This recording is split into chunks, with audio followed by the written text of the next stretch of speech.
दोस्तों, हम सब इस बात को अच्छे से समझते हैं कि जीवन में पैसे की अहमियत क्या है और आज हर व्यक्ति अपने जीवन में इतनी भाग दौड़ सिर्फ पैसा कमाने और अमीर बनने के लिए ही कर रहा है। क्योंकि इस दुनिया में हर आदमी अमीर बनना चाहता है और अमीर बनने के लिए वो जी तोड़ मेहनत करता है। मगर फिर एक ऐसा पल भी आता है जब वो थक कर हार मान जाता है और कड़ी मेहनत करने के बाद भी दौलतमंद बनने का उसका सपना ऐसे टूटता है मानो किसी ने समंदर के किनारे रेत का महल बनाया हो और पानी की एक लहर ने उस महल को धराशाही कर दिया हो। लेकिन फिर भी इस दुनिया में बहुत से ऐसे लोग मौजूद हैं जिनके पास दौलत की खान है।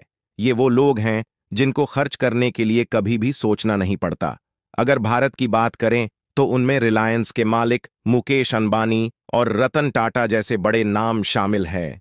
लेकिन हम सब जानते हैं कि इन लोगों ने भी अपने करियर की शुरुआत बिल्कुल जीरो से की थी। तो इनमें ऐसी कौन सी खास बात थी, ऐसी कौन सी खास समझ थी जो इन लोगों के पास थी और इन्होंने अपने आप को ऐसे मुकाम पर लाकर खड़ा कर दिया कि आज दुनिया इन्हें झुक झुक कर सलाम करती है। तो दोस्तों, ऐसे ही कुछ नियमों को समझाती है। दरअसल कुछ लोग अपनी समझ और इंटेलिजेंस का इस्तेमाल करके रूल्स ऑफ मनी को समझ जाते हैं, जिससे उन्हें एक ऐसा पॉजिटिव एटीट्यूड मिलता है जो उन्हें दौलत कमाने और जीवन में आगे बढ़ने में मदद करता है। अमीर बनने के लिए डिग्री कोई मायने नहीं रखती है, बल्कि आपके जीवन में आपको अमीर बनने के लिए डिग्री वाली पढ़ाई से भी बढ़कर आना ज्यादा जरूरी है और उसे बोलते हैं फाइनेंशियल इंटेलिजेंस। हमने अक्सर लोगों को यह बात करते सुना है कि जीवन में हमेशा फाइनेंशियली इंडिपेंडेंट होना चाहिए, फाइनेंशियल फ्रीडम ही सब कुछ है। लेकिन क्या आपने कभी सोचा है कि फाइनेंशियल फ्रीडम का असली मतलब क्या है? अगर नहीं तो चलिए शुरू करते हैं फाइनेंशियल फ्रीडम पाने का। पहला नियम जो है, अमीर लोग पैसे के लिए काम नहीं करते। कि दुनिया के ज्यादातर लोग चूहा दौड़ में फंसे हुए हैं। वे अच्छी एजुकेशन लेते हैं, बड़ी बड़ी डिग्रियां हासिल करते हैं और फिर एक नौकरी मिलने के बाद शादी करते हैं और घर खरीदते हैं, फिर लोन पर गाड़ी खरीद लेते हैं। फिर वे पूरी जिंदगी उस नौकरी से कमाए पैसों से अपने घर और गाड़ी का लोन चुकाते हुए निकाल देते हैं और जैसे ही उन्हें कोई अच्छा ऑफर या कोई ज्यादा सैलरी देने वाली नौकरी मिलती है तो वे फिर से कोई महंगी चीज लोन पर खरीद लाते हैं। उनको इस बात का एहसास तक नहीं होता कि वे मेहनत तो बहुत करते हैं, लेकिन उनकी मेहनत का असली फायदा उनके बॉस या उनके कंपनी को होता है और वे लोन के चक्कर में चूहा दौड़ में फंस कर रह जाते हैं और इसलिए वे ना चाहते हुए भी उन्हें पूरी जिंदगी पैसे के लिए काम करना पड़ता है। लेकिन अमीर लोग कभी भी पैसों के लिए काम नहीं करते हैं, बल्कि पैसा उनके लिए काम करता है। ये एक गोल्डन लाइन है जिसे आप कहीं लिख भी सकते हैं। तो चलिए आगे बढ़ते हैं अमीर बनने के दूसरे नियम पर। अमीर बनने के लिए वित्तीय शिक्षा यानी फाइनेंशियल एजुकेशन का होना जरूरी है। दोस्तों, स्कूल या कॉलेज हमें एक बेहतर नौकर बनने के लिए तैयार करते हैं। हमारा एजुकेशन सिस्टम इस तरह से बनाया गया है कि हमें अच्छे से पढ़ाई करनी है, एक अच्छे कॉलेज से डिग्री हासिल करनी है, ताकि हमें एक बेहतरीन सर्टिफिकेट मिले जिसकी वजह से हम नौकरी हासिल कर पाएं और एक बेहतर नौकर बन पाएं। हालांकि पढ़ाई जरूरी है, पर वो पढ़ाई नौकरी के लिए की जाए ये जरूरी नहीं है। आज की सच्चाई ये है कि नौकरी से अमीर बनना बेहद कठिन है, यूं कहें कि लगभग नामुमकिन है। क्योंकि जो व्यक्ति नौकरी करता है वो जाने या अनजाने में ही सही एक कंफर्ट जोन में चला जाता है और वो भी बाकियों की तरह चूहा दौड़ में फंस कर रह जाता है। अमीर बनने के लिए हमें दो चीजों के बारे में अंतर पता होना चाहिए। पहला है एसेट और दूसरा है लाइबिलिटीज। आपको बता दें, एसेट उन चीजों को कहा जाता है जो चीजें हमारे जेब में पैसा डालती हैं, यानी हम जिससे पैसे कमाते हैं, और लाइबिलिटीज उसे कहते हैं जो हमारे जेब से पैसा निकालता है, यानी हमारे खर्चे को बढ़ाता है। एसेट का उदाहरण हो सकता है जैसे हमने एक घर खरीदा और किराए पर दे दिया जिससे हमें अर्निंग हो रही है, और लाइबिलिटीज उसे कहते हैं जैसे आपने दिखावे के चलते लोन पर एक कार खरीद ली या कोई और महंगी चीज खरीद ली जिसका बिल आपको हर महीने भरना ही होगा, और ऐसे चीजों को लाइबिलिटीज कहेंगे। और इसीलिए यदि किसी इंसान को अमीर और कामयाब बनना है तो उसे सिर्फ एसेट ही खरीदना चाहिए और लाइबिलिटीज से कोसों दूर रहना चाहिए। और कुछ बातें हमें कभी स्कूल या कॉलेज में नहीं सिखाया जाता है, जैसे कि पैसों से पैसा कैसे कमाया जाता है और हमें फाइनेंशियल नॉलेज होना बहुत जरूरी क्यों है। तो चलिए अमीर बनने का तीसरा नियम जानते हैं। अपने काम पर फोकस करें। जब भी किसी इंसान से मैं सवाल करता है कि आप क्या काम करते हैं, तो उनका जवाब होता है कि मैं बैंकर हूं, मैं डॉक्टर हूं या मैं टीचर हूं। तब मैं फिर से उन्हें बोलता हूं कि क्या आपका खुद का बैंक है, क्या आपका खुद का हॉस्पिटल है या आपका खुद का स्कूल है। तो उन सभी का जवाब होता है नहीं, मैं वहां बस काम करता हूं। आप वहां नौकरी करते हैं, तो आपका खुद का काम क्या है, आप खुद के लिए क्या काम करते हैं। तो जवाब आता है कुछ भी नहीं। और ऐसे बहुत सारे लोग दूसरों के लिए काम करके दूसरों को अमीर बनाने में पूरी जिंदगी निकाल देते हैं। अपनी जीविका चलाने के लिए जॉब करते रहें, लेकिन अपने खुद के काम पर फोकस करें। आप अपने लिए साइड में कोई बिजनेस कर सकते हैं। भले ही आप कोई बड़ी कंपनी खड़ा ना करें, लेकिन आप अपने लिए कुछ ऐसे संपत्ति तैयार करें जो आपके खुद के हों और आपको कुछ एक्स्ट्रा पैसा कमा के दें। और वो छोटी छोटी संपत्तियां जो आप बनाएंगे, वो संपत्तियां यानी वो एसेट आपको एक दिन अमीर बना देंगे। अमीर बनने का चौथा नियम है हमेशा सीखने और उन्नति के लिए काम करें, पैसे के लिए काम ना करें। कई लोगों को हमेशा नौकरी की चिंता रहती है।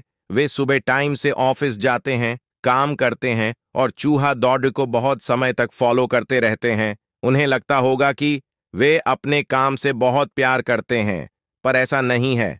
उन्हें नौकरी से निकाले जाने का डर, सैलरी काटे जाने का डर, लोन न भर पाने का डर, खर्चे उठाने का डर, ये सारे डर ही किसी व्यक्ति को नौकरी करने पर मजबूर करता है। यदि किसी इंसान अमीर बनना है, तो उसे हर रोज कुछ ना कुछ नया जरूर सीखना चाहिए, जिससे उसके सोचने और समझने की क्षमता बढ़ती है। गरीब लोग इसलिए काम करते हैं ताकि उनको कुछ पैसा मिल सके, और अमीर लोग इसलिए काम करते हैं ताकि वो और ज्यादा सीख सके, अपने काम में अच्छी पकड़ बनाकर खुद का एक बिजनेस खड़ा कर सकें। यही चीज गरीब और अमीर के बीच का अंतर होता है। अमीर बनने का पांचवा नियम है समय खरीदना। आपके लिए कौन सी चीज ज्यादा महत्वपूर्ण है, समय या धन? आप इन दोनों में से किसे बचाने की ज्यादा कोशिश करते हैं? आप पैसेंजर ट्रेन से यात्रा करना पसंद करते हैं या सुपरफास्ट ट्रेन से? देखिए, रिटायर्ड लोग पैसेंजर ट्रेन को ज्यादा पसंद करते हैं क्योंकि उसमें किराया कम लगता है। पैसेंजर ट्रेन की यात्रा में समय ज्यादा लगता है, लेकिन रिटायर्ड लोगों को आमतौर पर समय की कोई कमी महसूस नहीं होती। उनके पास समय ही समय रहता है। दूसरी ओर व्यस्त लोग सुपरफास्ट ट्रेन से यात्रा करते हैं क्योंकि उन्हें समय की कमी रहती है और वे बचे हुए समय का सदुपयोग कर सकते हैं। बेहद व्यस्त लोग हवाई जहाज से यात्रा करते हैं क्योंकि उनका समय और भी ज्यादा कीमती होता है। जिस व्यक्ति का समय जितना कीमती होता है, वह उसे बचाने के लिए उतने ही ज्यादा पैसे खर्च करने को तैयार रहता है। यदि आप समय के बजाय पैसे बचाने की ज्यादा कोशिश करते हैं, तो इसका मतलब यह है कि आप अपने समय को ज्यादा महत्व नहीं देते हैं। दूसरी ओर जो लोग समय को ज्यादा महत्वपूर्ण मानते हैं, वे समय बचाने की भरसक कोशिश करते हैं। एक तरह से कहा जाए तो वे समय को खरीद लेते हैं। कहा गया है कि समय को नहीं खरीदा जा सकता, लेकिन यकीन माने आप समय खरीद सकते हैं। कंपनियों के मालिक यही तो करते हैं। जरा सोचें, कंपनी का कोई मालिक प्रोडक्ट का उत्पादन नहीं करता, उसका वितरण नहीं करता, उसका प्रबंधन नहीं करता, उसे नहीं बेचता, लेकिन मुनाफा उसी को होता है। कंपनी का मालिक कर्मचारियों को तनख्वाह देकर उनसे अपना मनचाहा काम करवाता है। दूसरे शब्दों में, कंपनी का मालिक दूसरों का समय खरीद लेता है। यदि आप समय बचाना चाहते हैं, तो समय खरीदना सीखें। अमीर बनने का छठा नियम है आर्थिक लक्ष्य बनाएं।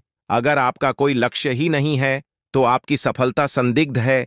अगर आप यही नहीं जानते कि आप कहां पहुंचना चाहते हैं, तो आप कहीं नहीं पहुंच सकते।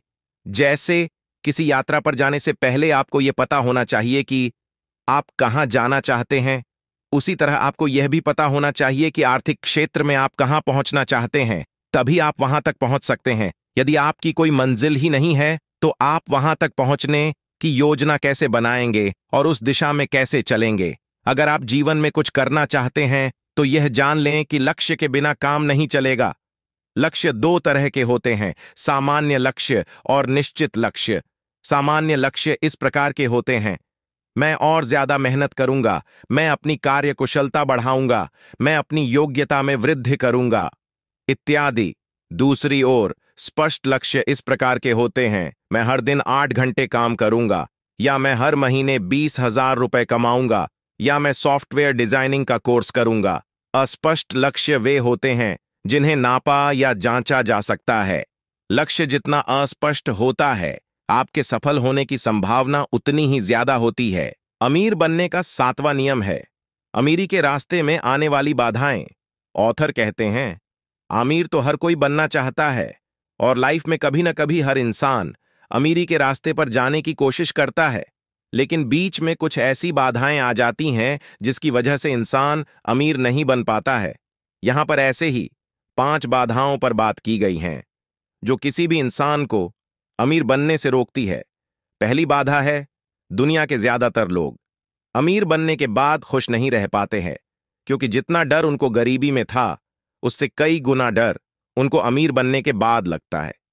और वो डर होता है पैसों को फिर से खो देने का डर, फिर से गरीब बन जाने का डर, लोगों के सामने बेइज्जती होने का डर। और इसी डर की वजह से वो इंसान ज्यादा आगे नहीं बढ़ पाता है। वे दिखने में तो अमीर होते हैं, लेकिन अंदर से वे पूरी तरह से डरे हुए होते हैं। इसलिए यदि किसी इंसान को अमीर बनना है तो सबसे पहले अपने इस डर को मारना होगा। दूसरी बाधा है दुविधा यानी डाउट। किसी भी काम को शुरू करने से पहले या अपने पैसे को इन्वेस्ट करने से पहले ज्यादातर लोगों को समझ में नहीं आता है और वे सोचते हैं कि मेरा पैसा डूब गया, तो वे इन्वेस्ट करने से डरते हैं और इसी डर के कारण वे कुछ नया ट्राई ही नहीं करते हैं। तीसरी बाधा है आलसीपन। समय बचाने के लिए आपको आलस से बचना चाहिए। जब भी सामने कोई मुश्किल काम आता है तो हम आलस के करने लगते हैं और उसे टाल देते हैं, और यहीं पर कुछ लोग ये बोलकर अपने कई बड़े मौके हाथ से गंवा देते हैं कि मैं अभी इसके लिए तैयार नहीं हूं, अभी मेरे पास ढेर सारा समय है, मैं कभी बाद में इस काम को करूंगा। चौथी बाधा है बुरी आदतें। आपको बुरी आदतें से बचना चाहिए, जैसे सिगरेट और शराब के अलावा भी कई बुरी आदतें होती हैं जो आपका पैसा और समय दोनों को बर्बाद करती है। एक प्रमुख आदत है दूसरों की बुराई करना या इधर की बात उधर करना, बहस या लड़-ढाई करना भी एक बुरी आदत है जिससे आपके दिमाग में स्ट्रेस बढ़े। ऐसे आदतों को त्यागना ही बेहतर होगा। 5वीं बाधा है एक पेरेटो के 20-80 का नियम। पेरेटो का 20-80 का नियम समय के सर्वश्रेष्ठ उपयोग के लिए बहुत महत्वपूर्ण है, क्योंकि इसे जानने के बाद हम समय का बेहतर उपयोग कर सकते हैं। पेरेटो के अनुसार आपकी 20% प्राथमिकताएं आपको 80% परिणाम देंगी, बशर्ते आप अपनी शीर्षस्थ 20% प्राथमिकताओं पर अपना समय, ऊर्जा, धन और कर्मचारी लगाएं। यानी हमें अपने 80% परिणाम 20% समय से मिलते हैं। इसका यह अर्थ भी है कि हमारे समय का अधिकांश हिस्सा यानी 80% सिर्फ 20% परिणाम हासिल करने में बर्बाद होता है। यदि हम अपने समय का सर्वश्रेष्ठ उपयोग करना चाहते हैं तो यह आवश्यक है कि हम उस 20% सार्थक समय का पता लगाएं और जहां तक संभव हो उसे बर्बाद होने से बचाएं, क्योंकि समय का सही उपयोग एक गरीब इंसान को भी अमीर बना सकता है।